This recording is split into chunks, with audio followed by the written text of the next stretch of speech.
Hola, en un video anterior estuve realizando la presentación del prólogo del libro El otro sendero de Hernando de Soto. En esta oportunidad voy a hablar de los tres primeros capítulos del libro. Hernando de Soto nos habla de la informalidad en tres diferentes dimensiones, que vienen a ser la vivienda, el comercio y el transporte. En general esos tres elementos han evolucionado paralelamente, creo que cada uno de ellos es consecuencia de otro. En el primer capítulo el autor habla de las viviendas informales. Esto se originó cuando los migrantes del campo llegaron hasta Lima y buscando llegar a los centros urbanizados, en general para buscar unas mejores condiciones de vida. Lamentablemente no tuvieron apoyo o respaldo del gobierno. En este caso ellos tenían muchas barreras. No tuvieron mejor opción que organizarse y a partir de eso se deslindan dos formas que ellos tuvieron para adquirir sus propiedades. La primera viene a ser la invasión y luego la compra ilegal. Respecto a la invasión surgieron dos maneras, a su vez. Puede ser la primera de ellas paulatinamente, que tuvieron que hacer tratos con los verdaderos propietarios de las zonas, y la segunda fue de manera violenta. Los interesados se agrupaban y organizaban para aprovechar fechas donde la atención de las fuerzas del orden o del control estaban desprotegidas. Tomaban a las fuerzas zonas que generalmente le pertenecían al Estado. Además, la compra ilegal. Ellos, una vez que contaban con mejores recursos económicos, podían realizar las compras de terrenos a partir de negociaciones, a manera de cooperativas. Hernando de Soto considera que hay 10 etapas que se dan en la evolución de la vivienda informal. Creo que, en mi opinión, la más importante de ellas es la de reconocimiento. Ya que me pongo a pensar en la situación que este sector tenía, que viene a ser la falta de apoyo, una pobre economía, una pobre educación, servicios escasos, falta de obras de saneamiento, y entonces este sector estaba demasiado vulnerable. Pero una vez que el Estado reconoce estos asentamientos o barriadas, se encaminan en proceso de formalización, que sería el punto para mí más importante, porque a partir de eso se determinaría lo que serían los distritos actuales. De esta variación poblacional surgen nuevas demandas sociales. Una de ellas sería la necesidad de trabajar. La gente del campo llega sin recursos a la ciudad y necesita una fuente de ingresos. A partir de esto llega el capítulo 2, referido al comercio informal. Como mencioné anteriormente, las familias llegadas a la ciudad no contaban con un apoyo legal para poder realizar actividades económicas. De aquí parte la iniciativa de emprender pequeños negocios al margen de cualquier regulación. Eso sería el comercio ambulatorio. Hernando Soto destaca dos situaciones en las que los ambulantes se desenvuelven. La primera nos retrata el comercio ambulatorio itinerante, el cual debe buscar a sus clientes, tiene que caminar. Puede ser, por ejemplo, lo que vemos a diario en los vendedores caminantes, buscando puntos donde se concentra la gente para poder realizar la venta de sus productos. El segundo tipo sería el comercio ambulatorio, que no tiene la necesidad de desplazarse, están en un lugar relativamente fijo. Este segundo tipo tiene un lugar más o menos estable en la calle, que es identificado por sus clientes y van al punto de venta para adquirir las cosas que ellos necesitan comprar. Este comercio se daba generalmente en las pistas, donde se establecían los vendedores, pero a pesar de tener un lugar relativamente estable, estaban a la merced de diversas formas de inseguridad.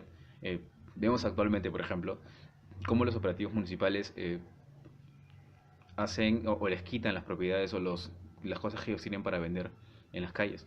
Además también tienen que encontrarse cara a cara con la delincuencia. Por eso, agrupadas en una idea conjunta, se organizaron buscando un lugar fijo en donde pueden establecerse. De aquí surgen los mercados informales, donde invadían grandes centros en los que ellos podían separarse por pequeñas categorías y contaban con una política propia para organizarse. Pero aún así se encontraban al margen de cualquier regulación o cualquier aspecto legal. De todas formas, en mi opinión, resalto el hecho de que el Estado reconoció cada vez más su identidad cultural. Comenzó a otorgarles también derechos municipales para que puedan vender sus productos y comenzó a tener una conciencia al respecto. Porque todo el poder humano, toda la fuerza laboral de estos grupos era muy importante, los cuales, así sea formal o informalmente, seguían conformando parte grande del umbral económico del país. Eh, en el siguiente capítulo, Hernando de Soto toca el tema del transporte informal. He mencionado ya que las personas se habían establecido alrededor de centros urbanos, además de que necesitaban realizar sus actividades económicas y buscaban la forma, por ejemplo, en el comercio ambulatorio. Pero ahora también tenían, ¿cómo decirlo? Los que formaban parte de estos sectores también sería necesario el desplazamiento, porque no solamente pueden realizar sus actividades económicas en donde están en la periferia, también tienen que ir hacia lugares más céntricos. En esto, o frente a esta problemática, surge la nueva actividad económica que se dedicaría únicamente al transporte.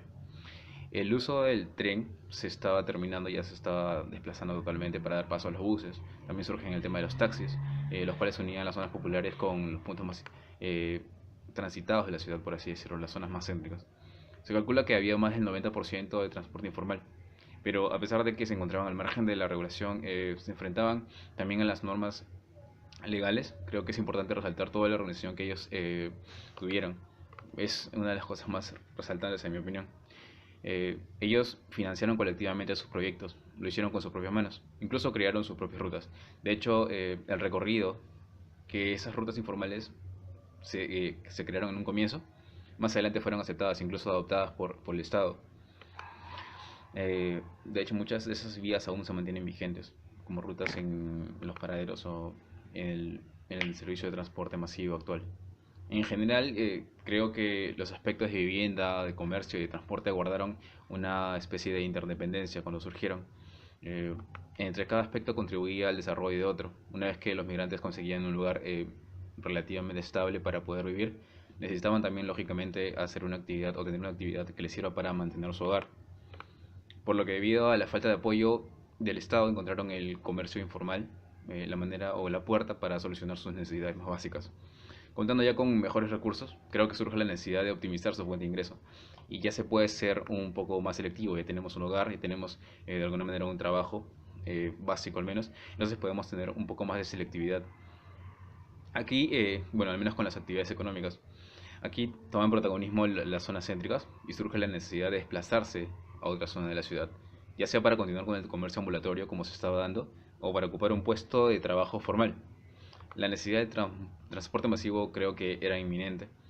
Creo que hay diferentes perspectivas para evaluar esos tres capítulos que se han dado en el otro sendero. Eh, Creo que sobre todo desde un punto de vista económico. Sabemos cuáles son los perjuicios que nos ocasiona la informalidad. Creo que la falta de apoyo del Estado fue de alguna manera el punto para que explote, o que el punto que obligó a este sector a buscar alternativas con sus propios medios y anteponerse a ser marginados socialmente. Les agradezco su atención en este video y nos veremos en el próximo. Muchas gracias.